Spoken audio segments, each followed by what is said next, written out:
Hindalco is essentially a big entity in India which works in the aluminum and copper space. They are basically one of the largest producers of copper and aluminum in India, and do have a fair bit of work that they do outside India as well. It's a metals company, so obviously some of the vagaries of the metal segment would essentially accompany what we see today in the analysis of Hindalco, right?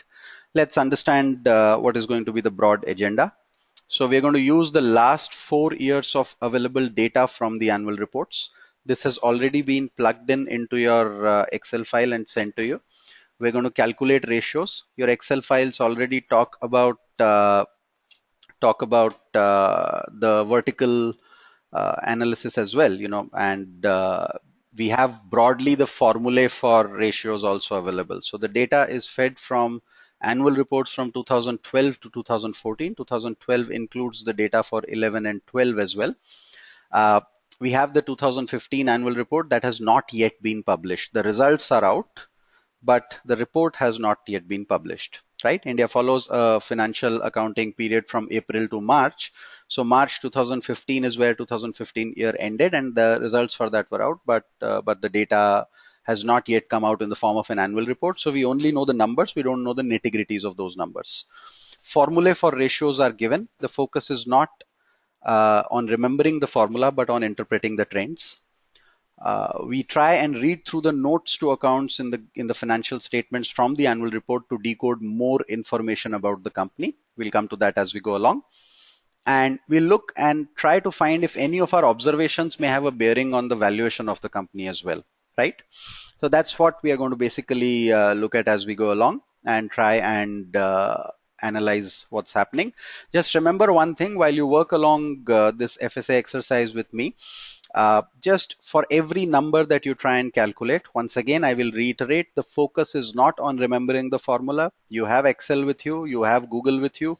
You can basically read up about the formula and add it there. That's not a problem. The problem is in terms of interpreting a number. When you see a number, you have to try and answer the question, why does the number look like what it is looking like, right? So if a certain trend is observed, profitability is improving, not improving, your question is, why is that happening? Right? And once you get a sense of why is that happening, it'll start giving you a lot of data points about what the company is up to and how are they really performing in their entire scene, right? So let's move to the Excel file. So that's what we see in the Excel file. Let me just increase the font size a little bit. We have data for the last 4 years that has been fed in. This has been keyed in from the annual report. Always remember, it's a good idea to try and put in numbers from the annual report.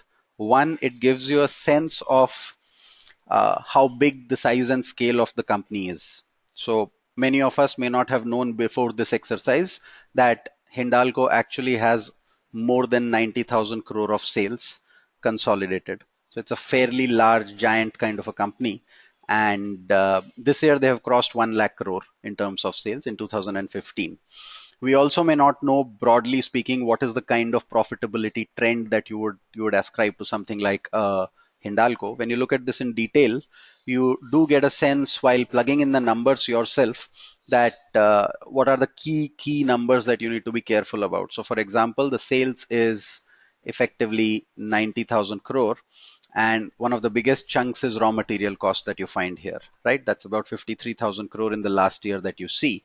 You can also go down further and see that on sales of 90,000 crore, their eventual profitability post all the adjustments for share in associates and minority interest being made is about 2,175 crore, which is not honestly a very big profitable entity, and profits seem to have declined over the last few years.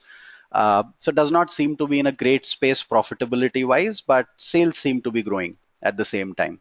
So the first question that should come to our mind is, why is that happening? Sales are growing, but profitability is not growing. On the right side, what you see is essentially the vertical analysis that has been done, which I'm assuming all of us would be broadly aware with. You assume a certain number in the P&L at 100% and then find everything else as a ratio of that number. So raw material cost divided by gross sales is going to give me a number of about 60%, 59% over the period. We'll see how we use this as well as we go along. But broadly, what you're seeing is, once again, if you look at the profitability number, that number has gone down in terms of percentage, especially over the last 3 years.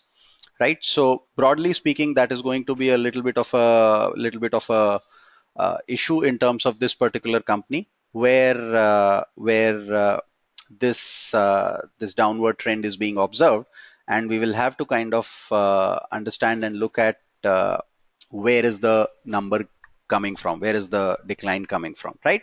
So that's what's there in terms of your P&L. Let's look at the balance sheet. When we look at the balance sheet, we find essentially same set of data available for the last 4 years in the balance sheet as well. Now, when you look at this, again, the idea of putting numbers yourself from the annual report is essentially that it gives you again a sense of size and scale. They have a fair bit of debt which is available on their books, close to about 55 odd thousand crore debt at this point of time as we speak. They have a huge balance sheet size, total liabilities at about 137,000 odd crore, and they have a large amount of assets that are kind of available with them. So if you add up all this, which is long-term assets, tangible, intangible, capital work in progress, and intangible assets under development, the addition of this goes up to about 84,000 crore, which is a huge amount of assets to be used or deployed in the business, right? So essentially, huge chunk of assets is available for them that they're using. Capital intensive industry, that is what we get our sense from looking at this data. Again, on the right hand side, you do find vertical analysis that has been done, which we would look at in due course of time as we go along. We also have broad based outline of the cash flow available with us, which just puts in the 3 line items around the cash flow, which is cash from operating activities, cash from investing activities, and cash from financing activities.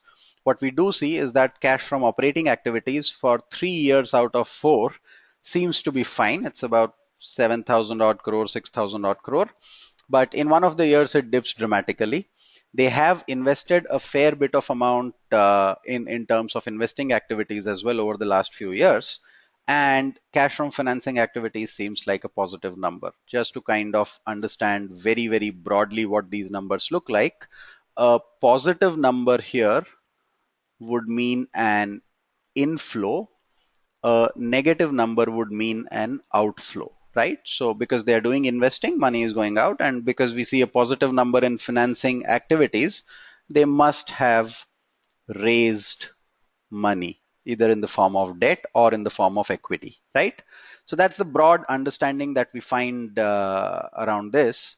And we look at the data as we look at going to address this entire issue around the company, right? So let's move ahead and move to the ratio sheet, where we're going to now try and calculate the ratios based on the formula that we see on the screen. So we do have the formula which is available with us for all of these.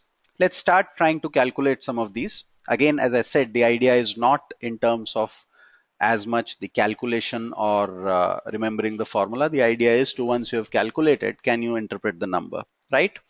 Let's start with this. Operating profit by net sales is operating profit margin. Now, before we get ahead in this, one of the key things that you need to note or keep a tab on is the formula may differ from text to text. I may be using a different formula. Some of the textbooks might prescribe a different formula. That's absolutely fine as long as 2 points are considered. One, logically, the formula is not out of whack. So, if I use operating profit, I could use EBIT, I could use EBITDA, any of these two, to kind of understand what is the operating profit margin. That remains your prerogative. Some textbooks, especially the global ones, will say that you use in operating profit a measure what is known as earnings before interest and tax. Whereas some Indian textbooks would typically tell you that you use earnings before interest, tax, depreciation, and amortization. Both are used widely. You can use anything. There's no right or wrong here as such. The key thing, the second thing that you need to know is just use the same formula across the years and across the firms that you are evaluating. So as long as if you're doing this analysis for 5 firms and you're using the same formula, that's not a problem. But if you start changing the formula everywhere, that's where the challenge starts, right? So don't worry too much. Even if you don't concur with any of these formulae, that's absolutely fine. You could change and use your formula if you feel like that is correct. But just be sure that your interpretation lies with a consistent formula that is used, right? I'm going to use operating profit as EBITDA, which is available on the P&L. So I go to the P&L, link operating profits here, and divide this number with the net sales number, right? Divide the number with the net sales number. You link it, you get the number as 10.9%. Let's do the same for net profit. I again go to the P&L, go to the last line, which is the profit for the year. That's 2457 that you see on the P&L for 2011. And you select this number and you divide this number by the net sales number, and that gives you the operating profit for that year. You can drag it aside and you get the entire set of operating profitability for this firm over the last few years. You do see operating profit is declining and net profit is declining as well, right? That's the first bit that we have done. So let's continue. We'll move to return on equity. Return on equity is essentially net profit by total shareholder equity. Click equals to, go and link the net profit on the cell, which is profit for the year once again, divided by, now you'll have to open a bracket or actually put a sum formula, and on the balance sheet you will have to look at the sum of share capital, reserves and surplus, and anything else that is available under the tab of shareholder funds. So money received against warrants is also under the shareholder funds. Effectively, they issued some warrants in 2012, and that money was there in 2013 and then eventually got used in whatever they issued new shares in lieu of those warrants. Then close bracket, enter. That's your return on equity. So the formula is net profit, which is PNLF C40, divided by the sum of the balance sheet C8 to C10. C8 to C10 is essentially your share capital, the sum of these three numbers: share capital, reserves and surplus, money received against warrants, right? Return on assets. Now, just a quick funda before we kind of move ahead. When you are using return on assets, your denominator changes to something like total assets, right? So effectively, if any ratio is a combination of numerator by denominator, in this, the denominator is something called as total assets. Now, total assets, unlike if you remember on return on equity, it was net profit by equity. This applied to the equity holders, and the equity also applied to the equity holders. Total assets, however, apply to debt plus equity, essentially, right? So in the numerator as well, you have to use a metric of profitability that applies to both debt and equity holders. So instead of using net profit, you use a measure of profitability that includes interest component, because that's what the payout is for the debt holder. So you use EBIT. So you use EBIT in the numerator. You can also use, technically speaking, net profit plus interest. There is no rule that you cannot use that, but textbooks talk about using EBIT, so we will use EBIT as we go along, right? So return on assets, let's use EBIT. Where is EBIT? Do we have EBIT available here? Now we do have profit before taxes available here. If you see this, we do have profit before taxes available here, or profit before exceptional items and taxes, but we don't have EBIT, right? So what I will do is on the P&L itself, in between these two rows of interest and depreciation, I will insert a couple of rows, in fact, three of them, and put in what is called as EBIT, right? And how do you calculate EBIT? You essentially add interest to the profit before tax. That's what is going to be your earnings before interest and tax, right? So that's what we have done. This is just to ease our calculations as we go along. What we have done is we have added profit before tax plus interest. That should give us EBIT, right?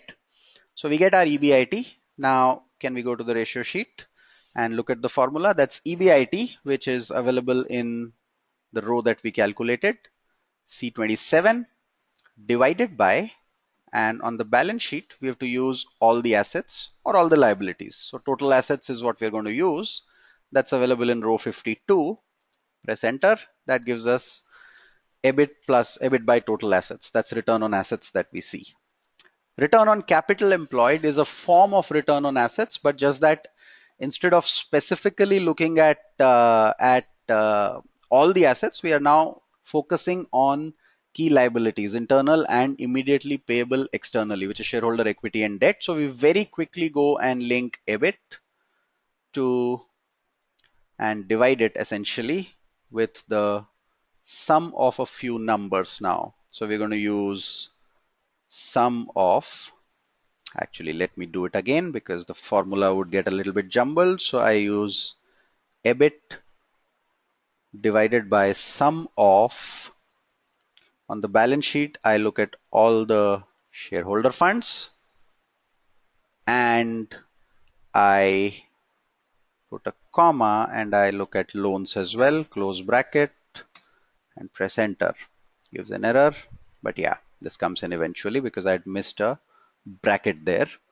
So this adds up the sum of all the numbers and we get to this this solution, which is the return on capital employed. I can drag it on the right side very quickly and that gives me the number as well, right? So that gets done quickly. Debt by equity, straightforward. I'm going to divide long-term liabilities, which is debt, divided by sum of the equity numbers, which gives me 0.87 and it goes up all the way up to 1.33 over the next few years. Interest coverage is EBIT by interest. So you immediately go to the P&L, look at EBIT that we just calculated, divided by the interest. Right? Usually EBIT above 3 is considered fine. Anything between 2 and 3 could be considered a little bit tricky. The company is approaching 2 from somewhere around 3.5, so that's a little bit of an issue. Can we quickly calculate current ratio as well? So sum of all the current assets on the balance sheet, which is available here, divided by sum of all the current liabilities on the balance sheet, which is available here. So we do that. And then in current assets, we use sum of all the current assets minus inventory to arrive at minus inventory, bracket close, divided by sum of all the current liabilities and press enter. Sorry, I think I missed putting a bracket somewhere. Yep. This should be a bracket and this should be a bracket. Should give me the number. That's my current ratio. I can drag it, a quick ratio, sorry, and I drag it on the right side and I find that current ratio was stable for a few years, fell in the last year. Quick ratio was stable for a few years and then again fell in the last year, right? Turnover ratios, this is where textbooks start differing a little bit. Textbooks typically talk about inventory turnover ratio as using COGS by inventory and average COGS by average inventory. You could use the average formula. I'm going to skip the average here. I'm just going to use standard year-end numbers just to kind of get a sense of trend.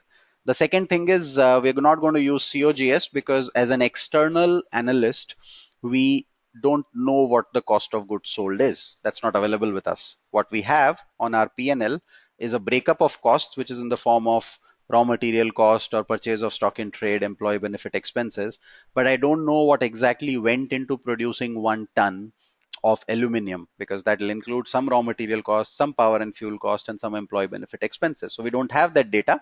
We remove that. We just use sales here. Straight, quick calculation.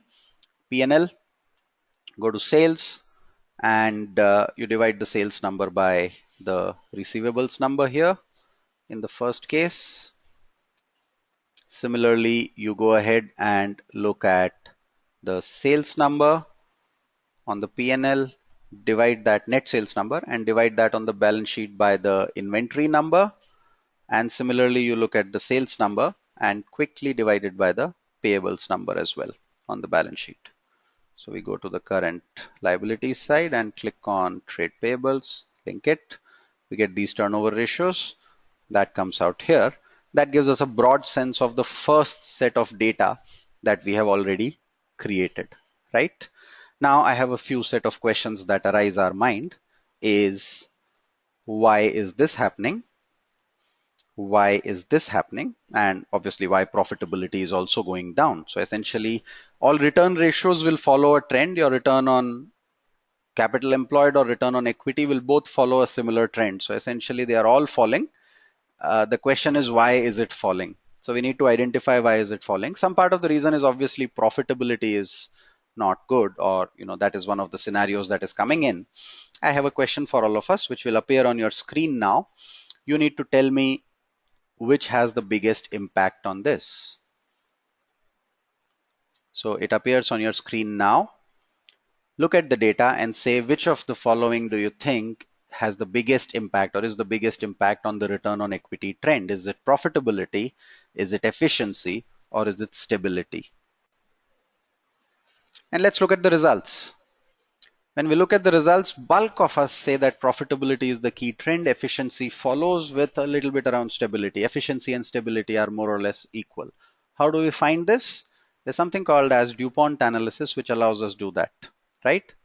I guess we would remember it. Essentially, my return on equity is nothing but net profit divided by equity, right? Can I multiply this by sales, which is essentially 1, and I multiply this with total assets by total assets, which is essentially 1. Then I rearrange. So what do? I rearrange it to net profit by sales multiplied by sales by total assets multiplied by total assets by equity. I can do that. Right now, what does this show? This shows the first one, which is profitability. This shows the second one, which is efficiency. How much sales are you generating on your overall assets? And the third one that you get is basically what talks about stability. Why stability? Is because total assets is in a sense a combination of debt plus equity plus some other liabilities. So this is what total assets is. So in a sense, this total assets by equity could also in some sense become something plus 1 plus debt by equity, right? Because you will have equity plus debt plus something by debt by equity. So if you raise more debt, this number will go up, right? Let's look at what's happening there. Let's try and see once if we calculate these three numbers and multiply them, do we get the same return on equity number in the first place, right? So we have net profit margin, which is already calculated. I will link it to the cell above. We have asset turnover, which is net sales by total assets.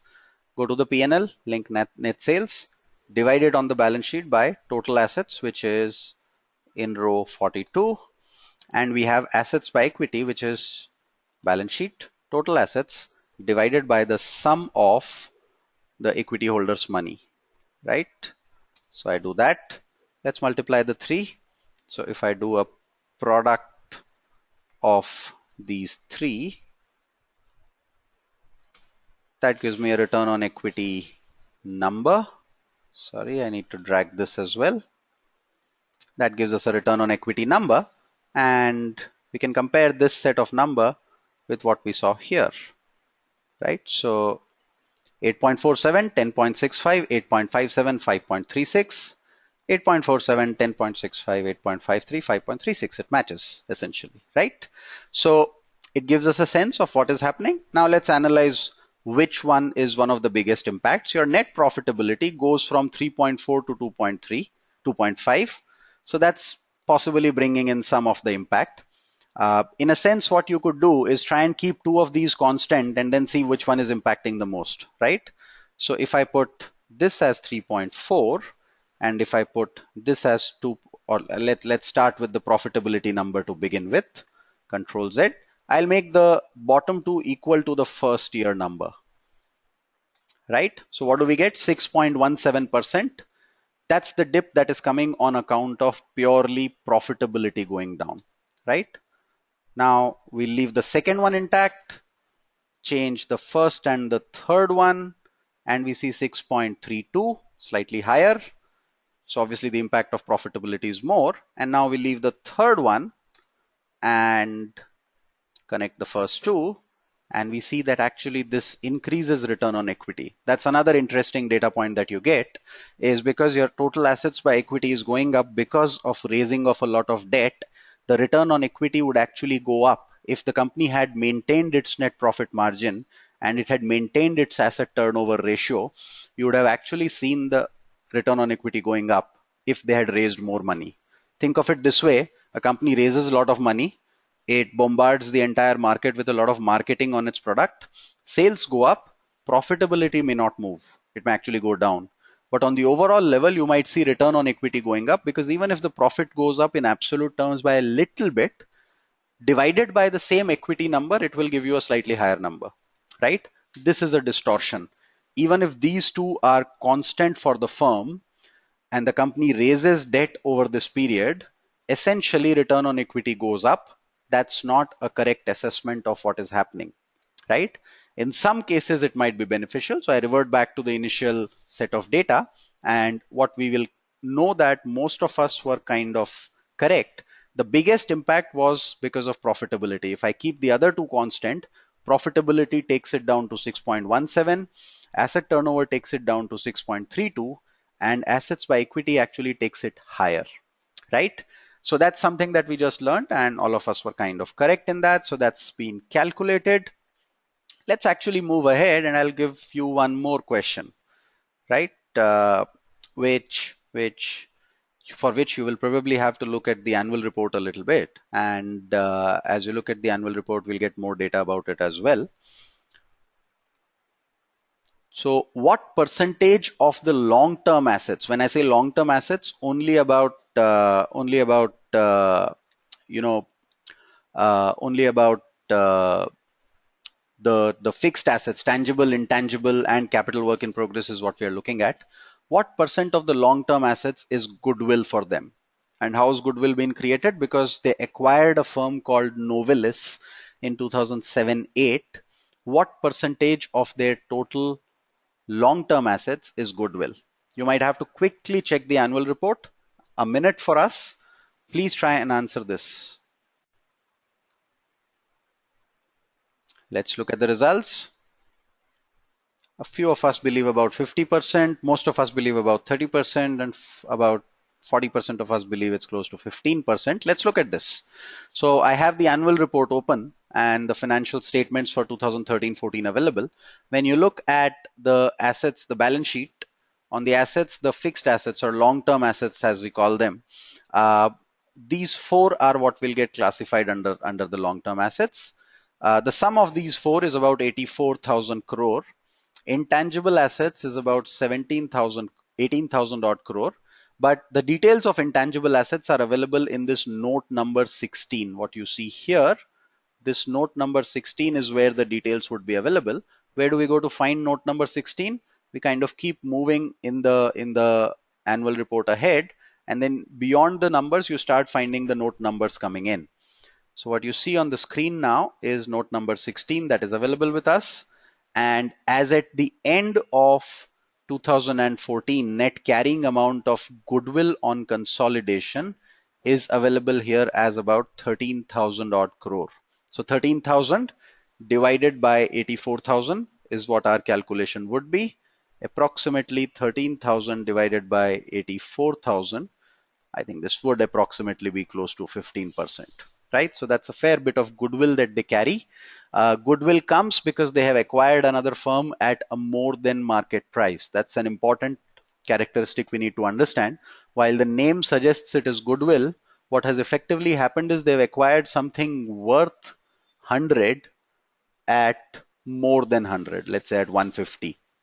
So the extra amount paid has gone and put in the number as the goodwill number.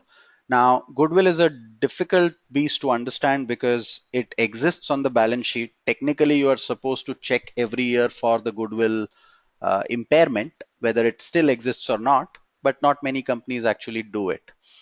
Whether it is realizable or not is a very, very important thing to understand, right? So when you sell, let's say the asset that you acquired, you sell it back in the market, will you receive this extra 13,000 crore that you paid for it is a big question mark. If you don't receive this extra 13,000 crore, that has repercussions on a few things. right? What are those repercussions? Effectively, I'll just go down a little bit on this. Remember, we had calculated debt to equity ratio. We had calculated debt to equity ratio. Now, understand that out of the equity that is there on the balance sheet, this equity number that you find here on the balance sheet is contingent on something. So if the company sells all assets and pays all liabilities, then what is left is this equity number, right? This is on an assumption that when you sell all the assets, you receive what is the book value of those assets, what is the shown price of those assets or carrying value of those assets in the balance sheet, right? If a part of those assets is goodwill, you don't know whether you will realize that or not. So in technical sense, you do need to find out what is the tangible book value, or in a conservative sense, this is no textbook will tell you to do this. Essentially, in a tangible sense, if the company sells all of its assets, there is a fair possibility that out of these intangible assets, while the carrying value is 17,000 odd crore, the company does not realize it. The company may not realize 13,000 crore. That's only contingent on someone actually coming and making a payment worth 13,000 crore extra for the assets that they bought at a premium. That may not happen in reality, right? So for all practical purposes, if you're finding debt to total assets or debt by equity, it is always a good idea to look at something called as debt to, let's say, tangible equity. And when I say tangible equity, that's equity minus the intangible assets, or even within intangible, specifically things like goodwill. If you have patents and licenses and mining rights, that might still sell for something. So what do? You take long-term debt and divide it by equity minus goodwill.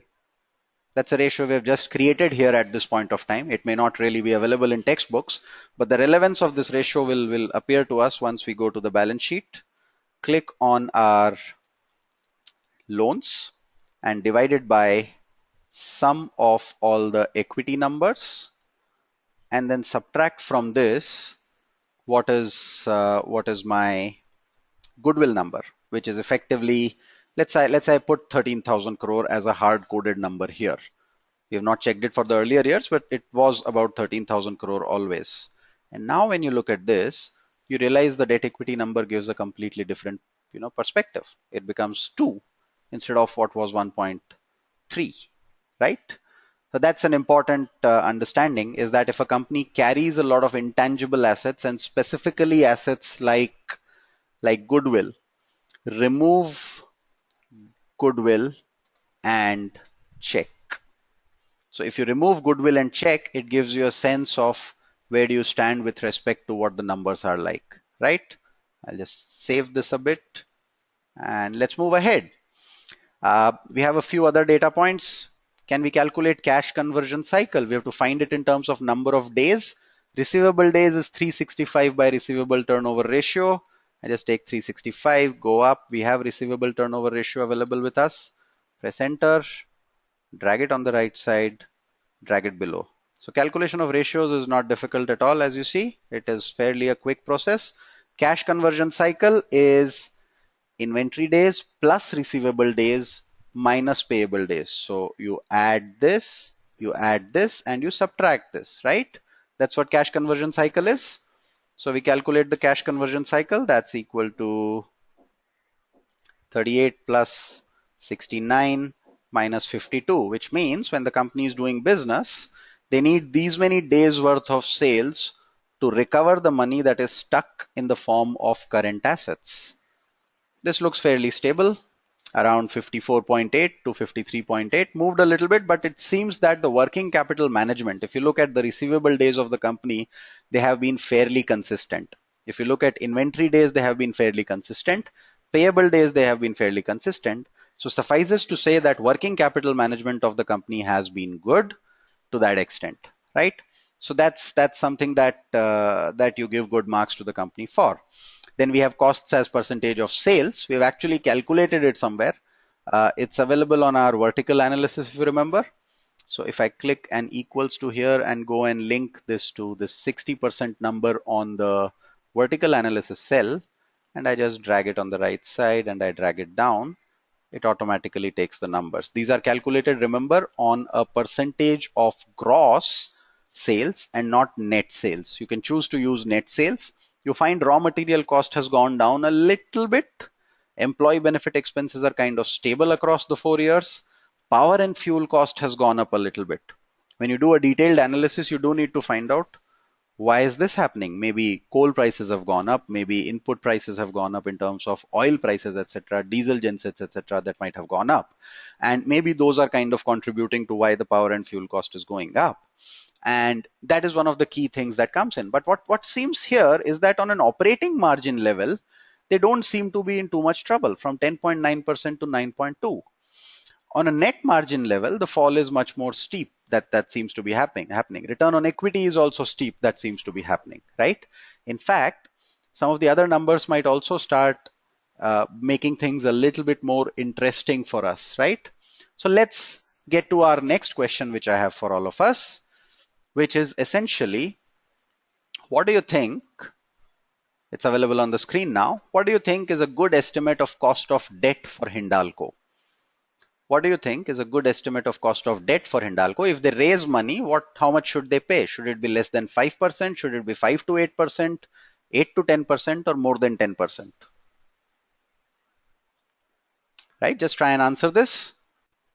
So let's say you sit in a bank and Hindalco walks in and says, I want money. I want another 10,000 crore. How much would you be charging them? How much would you be charging them? Make a guess. So most of us believe that we should be charging somewhere between 5 to 8%. Some of us believe we should charge 8 to 10%. Some of us actually are okay giving them money at less than 5%. And a few of us say more than 10%, right? Let's understand this. How much does Government of India borrow at? So Government of India bond yield is in a sense the number at which Government of India borrows at. This number at this point of time is 7.5% to 7.8%. It varies between these two numbers. So if the 10-year yield, or in fact the yield for 1 year, 2 years, 3 years will also be somewhere close by, it wouldn't be too far. If Government of India is borrowing at 7.5%, in general, you would expect that Hindalco would have a risk profile which is higher than Government of India, right? Why? Because Government of India can print INR. So if they borrow money, they can always print and give you the money. Hindalco cannot print INR. So the risk that Hindalco will see should surely be more than Government of India, right? I mean, if Government of India is giving you 7.5% and you're willingly accepting it, you surely will not accept 5% for Hindalco, right? So ideally, cost of debt should be beyond 8% or more. Let's calculate cost of debt for Hindalco. How do we calculate cost of debt? Can we calculate cost of debt? Can we try and look at cost of debt as interest cost divided by total loans? And loans will be, remember, long term plus short term, because you're also paying interest on the short term loans. So you have to add long term and short term loans as well. Can you calculate that? That makes sense. So let's try and calculate it. So I'll go down on this and I'll put in the number on cost of debt, right? And this is interest cost divided by total debt. Let's find that out. Interest cost is available on the P&L. We can go there. So that's my P&L interest cost, 1389, divided by, bracket open, because I'm adding the long-term and short-term debt, 25,000 crore long-term debt plus 4,000 crore short-term debt. Again, you can take averages here, but for all practical purposes, we are going to skip taking the averages here just to understand where do we stand, right? And an intriguing scenario is what awaits us. We find that cost of debt, or the interest component that they are paying out, seems to be about 4%. Now that doesn't make logical sense because government of India pays you 8%. Why would a lender accept 4%?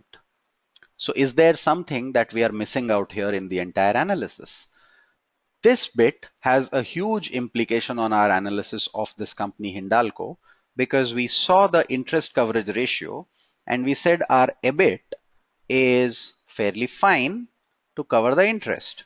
It's slowing down, it's going down, which is a problem. So check why.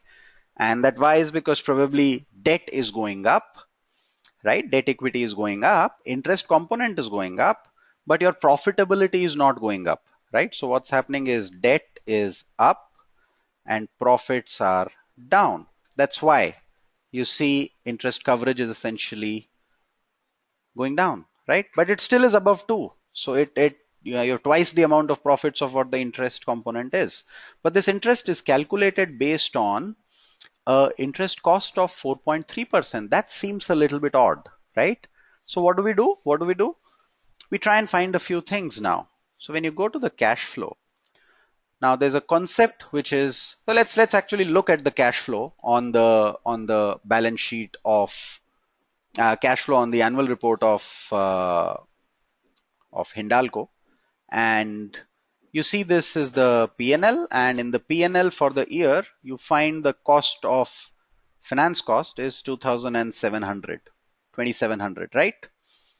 Which is what was giving us a 4% number, right? But you go down in cash flows, you first add back the finance cost to calculate your cash from operating activities. So that gives you 2,700. And as you move further in your cash from financing activities is where you will remove it, right? So when you look at cash from financing activities and you look at finance cost paid, this number is dramatically different. This number now looks like 4,700. We were talking about 2,700, right? So they're accounting an interest of 2,700 while they are paying an interest of somewhere around 4,700. That's an intriguing thing because what's exactly happening to the interest, right? And the entire perspective changes because their EBIT was around 5,000 crore. If you're paying 4,700 out of that, so let's go back to our Excel file. When you look at the cash flow sheet, between rows 13 and 16, there are a couple of hidden rows. Just unhide them. So the finance cost paid is the number that we are getting from the cash flow. This is from the cash flow. This is what has gone out in terms of payment, right? Now let's calculate their interest coverage from cash flow numbers, right? So I'm going to take interest paid divided, EBIT, my EBIT divided by the interest paid. Can I do that? So my EBIT is on my P&L. I go and select the EBIT divided by my cash flow sheet. I go and look at the finance cost paid and I divide it. And now I realize that this is getting into dangerous territory. This is almost close to what their actual interest payout is. This is trouble because they are practically close to default territory in this context. What is happening is to be decoded from the annual report itself. So we go back to the number where the finance cost is discussed and you look at notes to accounts. Note number 33 is where finance cost is being discussed. Let's go to note number 33 very quickly. And when you look at note number 33, it'll talk about finance costs, right? It says interest expenses, other borrowing costs, and some foreign currency translation added together. Total interest expense in the year was about 5,000 crore. So they paid 4,700, but the actual expense was 5,000 crore. 5,000 divided by their total debt of about 60,000 crore works to about 8.5–9%, which seems a more logical cost of debt for them, right? Then they have done something called as less transfer to capital work in progress, which is essentially a term called capitalization of interest. Think about it. You are building a factory with a cost of 1,000 crore and you borrow this entire money, right? Next year, when you build this cost 1,000 crore, there's another 100 crore of interest comes in, that comes in, right? What should be the cost of this factory? Should it be 1,000 crore, or because the loan has been taken in order to construct it, that's like a raw material cost, should it be 1,100 crore? So logically, accounting allows you to this 1,100 crore, and that's why effectively you are transferring some part of the interest cost to capital work in progress, which will go and get added to the fixed assets and get depreciated or get capitalized across the year. So instead of taking this 2,300 in 1 year, you're going to take it across multiple years. Just like you depreciate assets, you're going to take this cost across multiple years.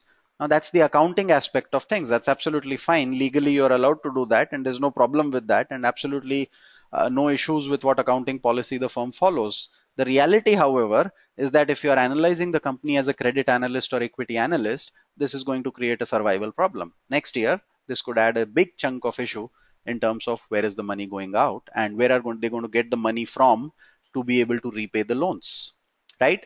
There are multiple other cases where you can have low interest cost. One of those could be that you have a foreign loan. A foreign loan also does not capture the interest cost completely because it does not quantify the currency risk that you are taking. If the currency depreciates while you have borrowed money in USD, you will end up paying a bigger principal, not a bigger interest, but a bigger principal, right? So always be careful that when you're doing interest coverage analysis, or if you're doing some sort of an analysis for the company on account of stability of debt numbers, one, you do need to assign what is called as tangible equity to be able to get a sense of it.